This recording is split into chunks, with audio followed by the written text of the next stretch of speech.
같습니다. 거룩한 주일날 여러분 하나님의 성전에 나와서 예배하는 여러분 한 개인의 삶과 또 가정과 섬기시고 경영하시는 모든 일터 위에 우리 하나님이 주시는 은혜와 평강이 함께 하시기를 축복합니다. 아까 우리 김석규 집사님이 기도 내용 중에도 말씀하셨는데 전쟁이 계속 가열되고 있습니다.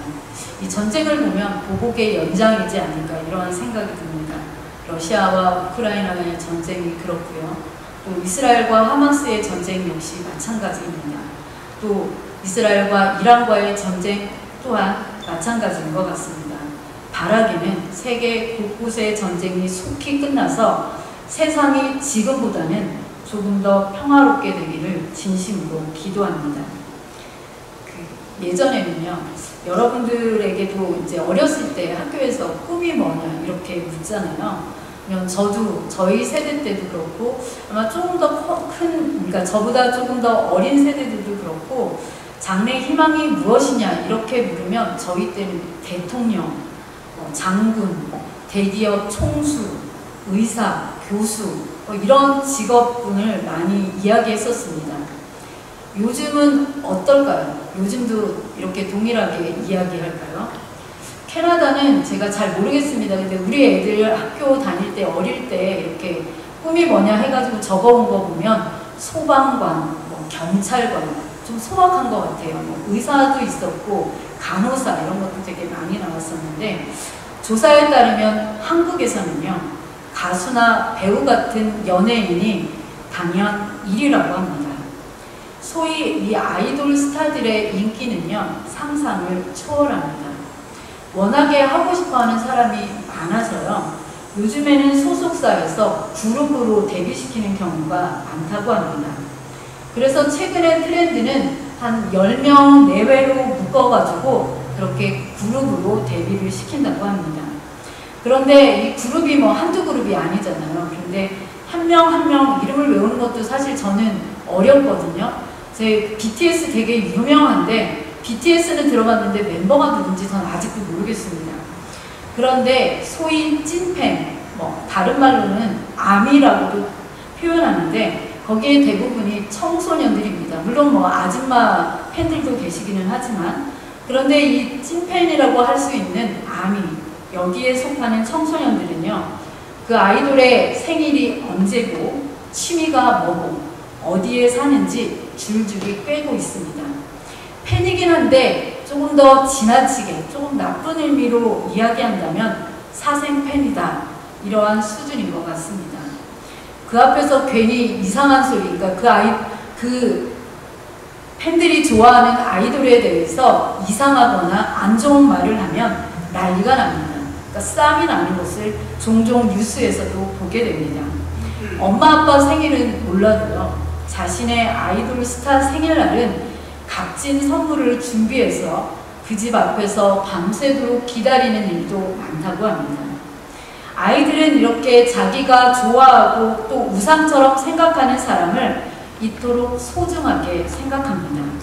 심지어 그들의 헤어스타일, 입는 옷, 신발까지도 다 따라하고 맞추려고 노력합니다. 이렇게 누군가를 좋아하면 그 사람을 따라하게 되어 있고 그 모습까지 닮으려고 합니다.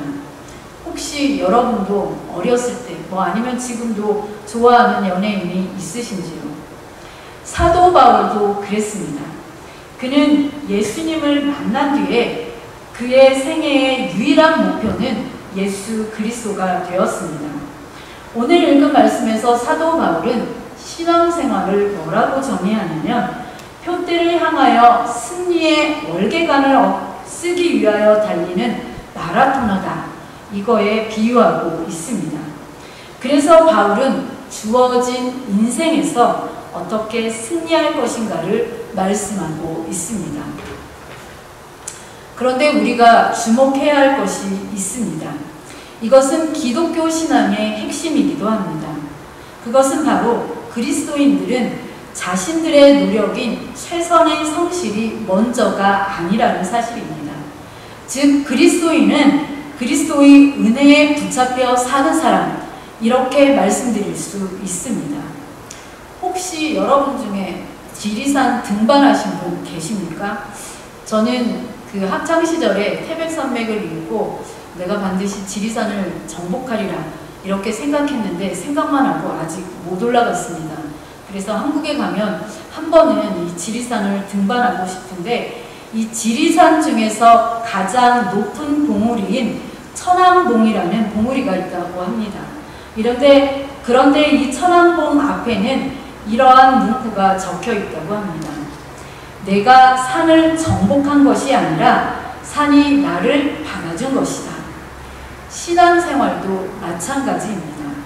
우리가 주님을 알기 전에는요, 그저 삶 속에서 최선을 다하며 나름의 목표와 꿈을 향해서 달려가면 그것이 성공한 인생이라고 믿으며 열심히 살아왔습니다. 그리고 어느 정도 목표를 달성하고 나서는 뿌듯한 마음, 자랑스러운 마음이 들기도 했을 것입니다. 그러나 성도의 삶은 여기에서 절대 그치는 것이 아닙니다. 내 나름대로 열심히 노력하며 달려왔다고 생각했지만 빛이신 주님을 만나서 나의 영적인 눈이 열리고 보니까 이 모든 것이 주님의 은혜였음을 알게 되고 고백하게 됩니다.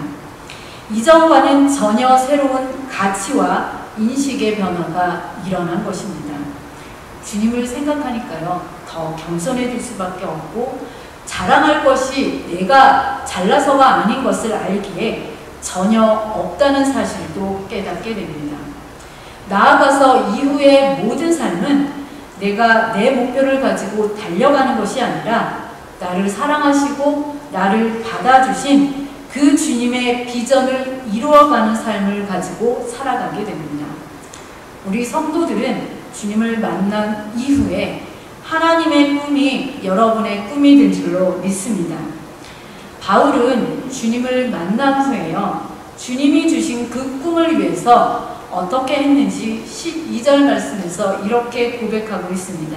12절 말씀 보겠습니다. 내가 이미 얻었다 함도 아니요 온전히 이루었다 함도 아니라 오직 내가 그리스도 예수께 잡힌 바 된 그것을 잡으려고 달려가노라. 이 구절은요, 감리교 창시자인 웨슬리의 그리스도의 완전이라는 설교의 본문입니다. 그는 이 구절을 설교하면서요, 우리 그리스도인들은, 특별히 구원받은 우리 그리스도인들은 그리스도의 완전을 향해서 매일매일 나아가는데 그 완전은 당장에 온전해진 완전이 아니라 매일매일을 이 세상 끝날까지, 우리의 삶이 끝나는 그날까지 그리스도를 쫓음으로써 이루어질 그러한 완전으로 이야기하고 있습니다. 오늘 본문에서 사도 바울도 이미 얻은 것도 아니고 온전히 이루어진 것도 아니라 오직 예수 그리스도께 잡힌 바 된 그것은 바로 구원의 완성과 하나님께서 그에게 주신 사명인데 그 사명을 붙잡으려고 달려간다, 이렇게 이야기하고 있습니다. 그런데 이것의 출발점은 바로 하나님의 은혜에서 시작됩니다. 은혜란 여러분이 잘 아시듯이 값없이 주어진 것입니다. 나의 공로, 나의 노력에 의해서가 아니라 하나님으로부터 선물로 주어진 것입니다. 그리스도의 완전을 향해서 달려갈 저와 여러분에게 주신 오늘의 핵심 구절 14절은 이렇게 그 다음 단계를 설명하고 있습니다.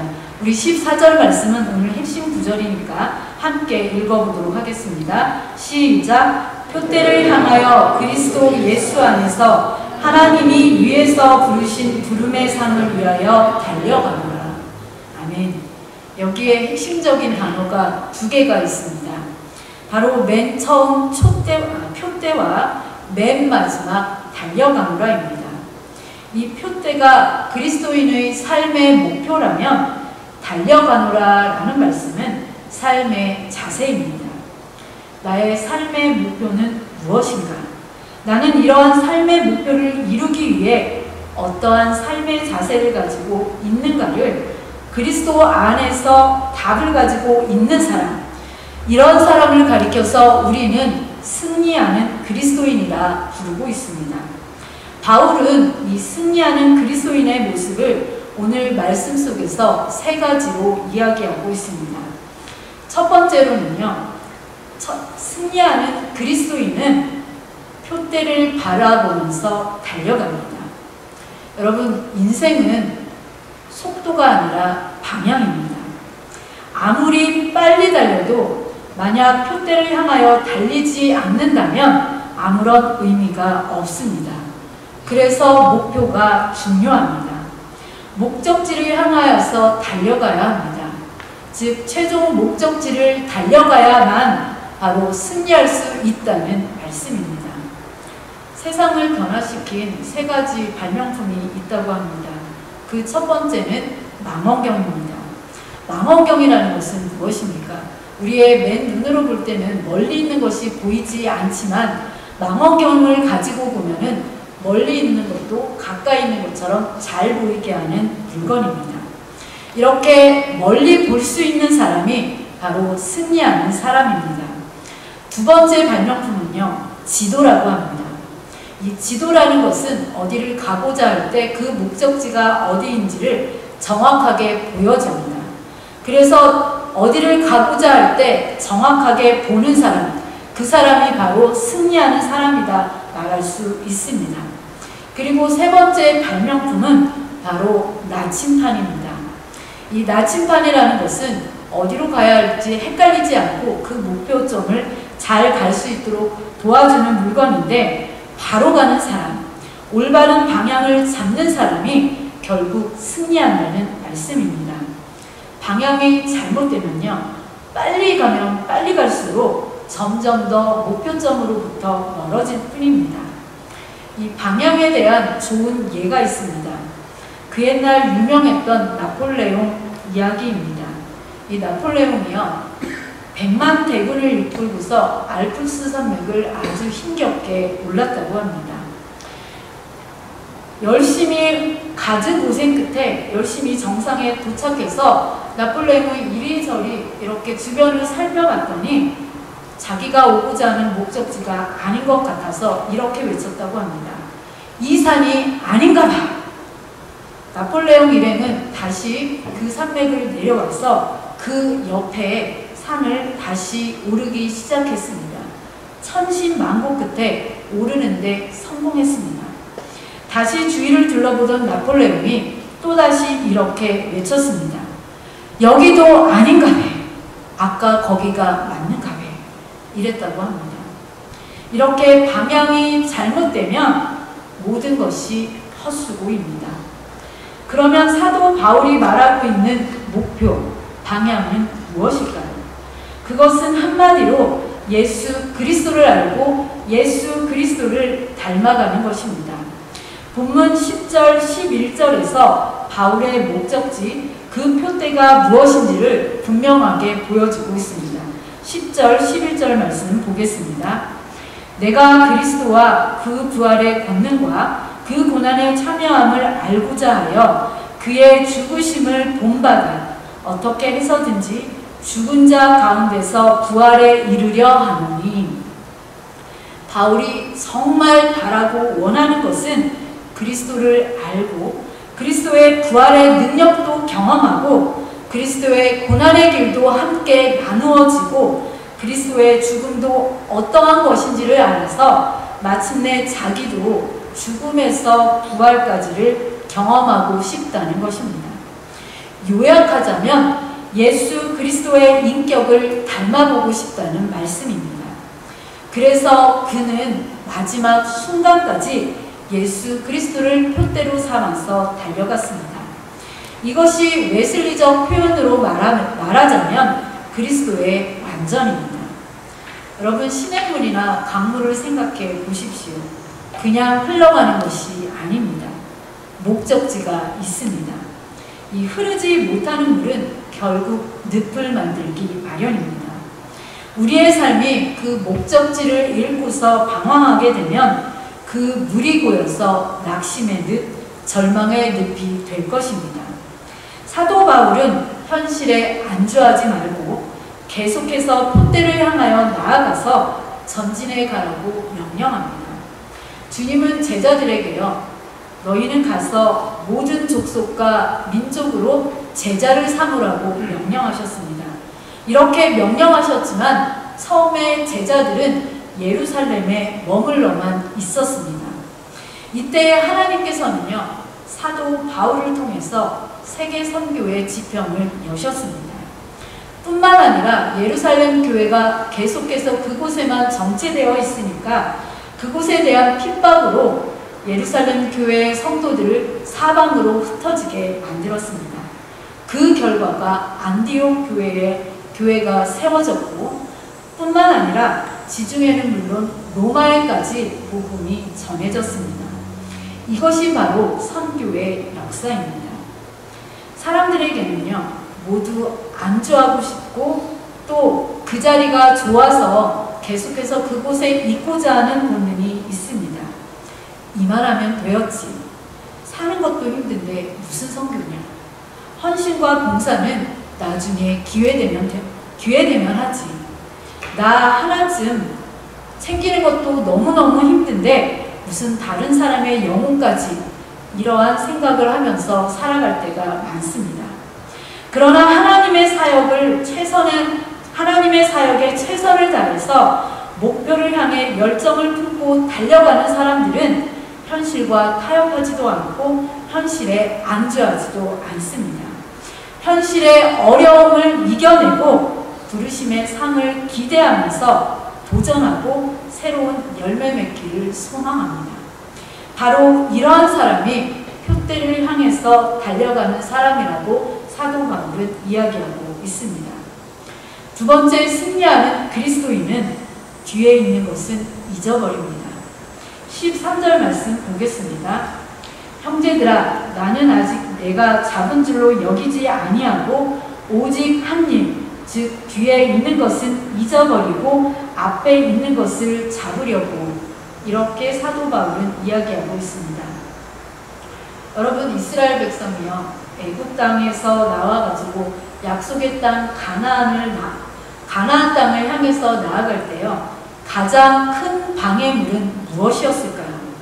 이방 민족의 위협이었을까요? 아니면 물 부족, 식량 부족이었을까요? 아니었습니다.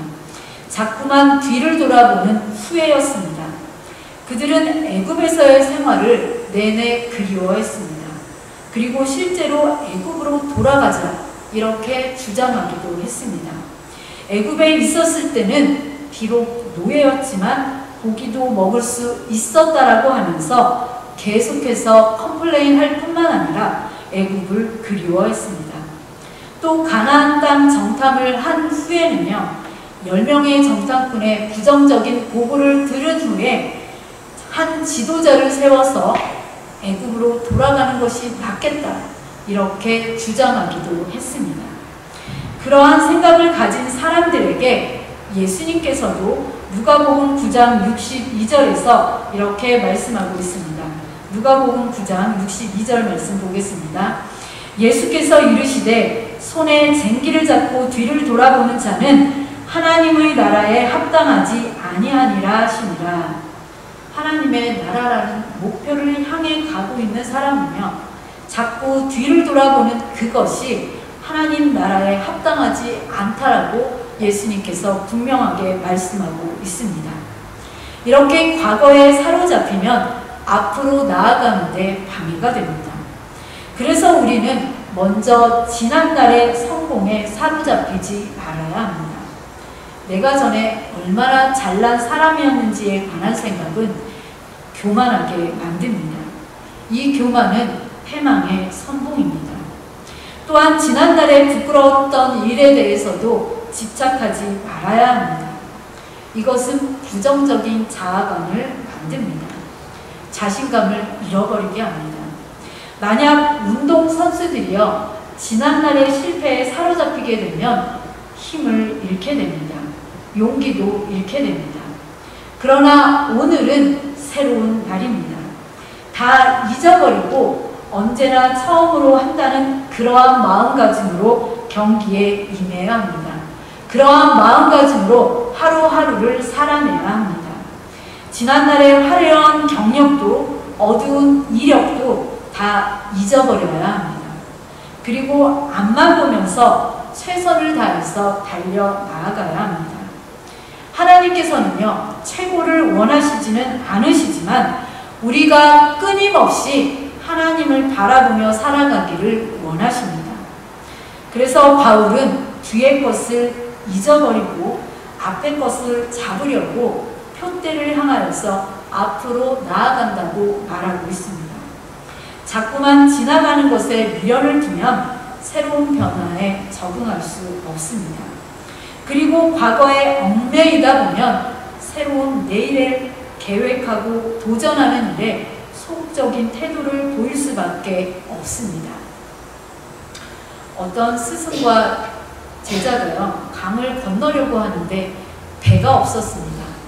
이 천신만고 끝에 어렵게 배를 구해서 강을 건너게 되었습니다.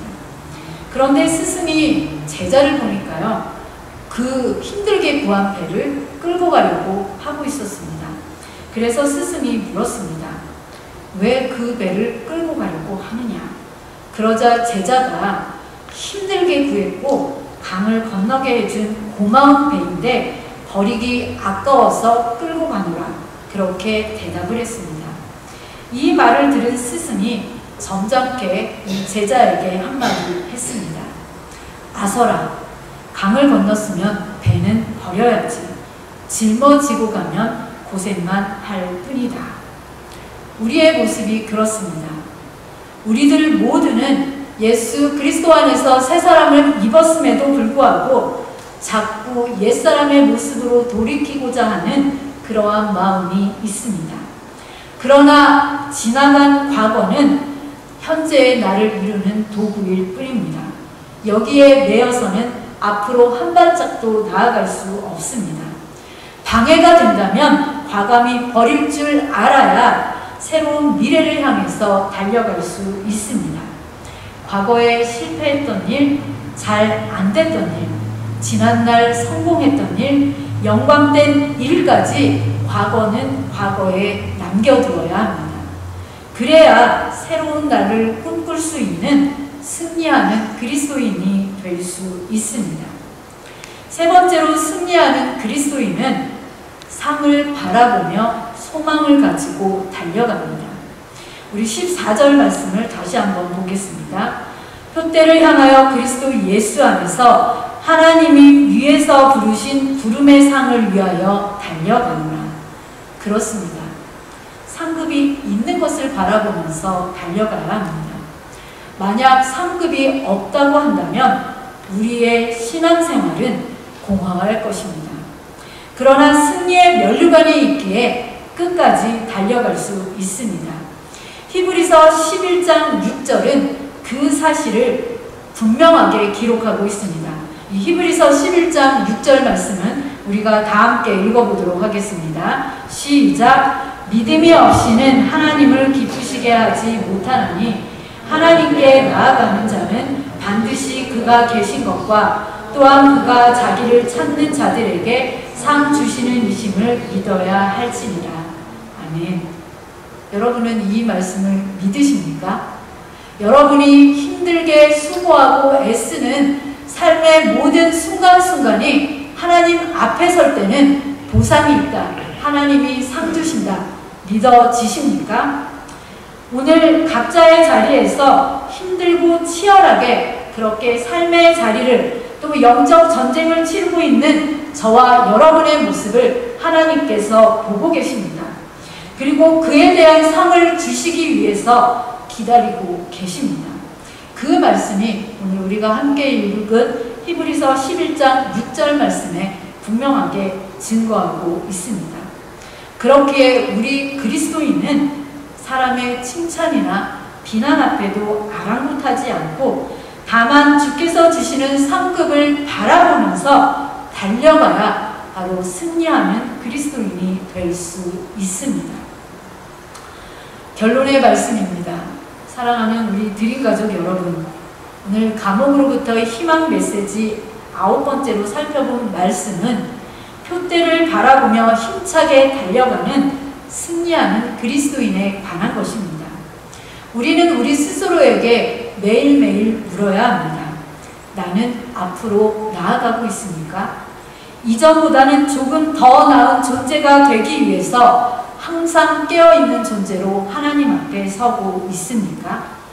오늘 마지막 16절 말씀에서도요, 우리에게 권면을 이렇게 하고 있습니다. 16절 말씀 보시겠습니다. 오직 우리가 어디까지 이르렀든지 그대로 행할 것이라.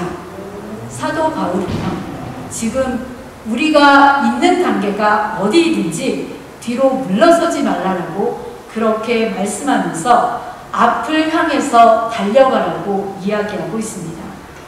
살다 보면 답답할 때가 있습니다.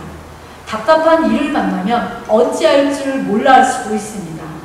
자신을 버티지 못할 정도로 서 있는 그 땅이 늪처럼 느껴질 때도 있습니다. 다시는 회복될 것 같지 않는 일들이 얼마나 우리 생활 속에서 많이 있습니까? 그러한 일들이 얼마나 우리로 낙심하게 하고 두렵게 합니까? 그러나 우리 인생의 문제는, 우리의 인생의 문제가 정말로 죽을 것 같이 아무리 큰 문제라고 할지라도 하나님의 은혜가 우리의 문제보다 훨씬 큰 줄로 믿습니다. 그래서 그 하나님을 바라보아야 합니다. 그래서 우리는 표대이신 그리스도를 향해서 한 발 한 발 그리스도를 바라보면서 나아가야 합니다. 그럴 때 하나님께서 우리에게 약속하신 하늘의 상이 기다리고 있습니다. 하나님께서 약속하신 하늘의 상을 받는 저와 여러분이 될 수 있기를 간절히 소망합니다.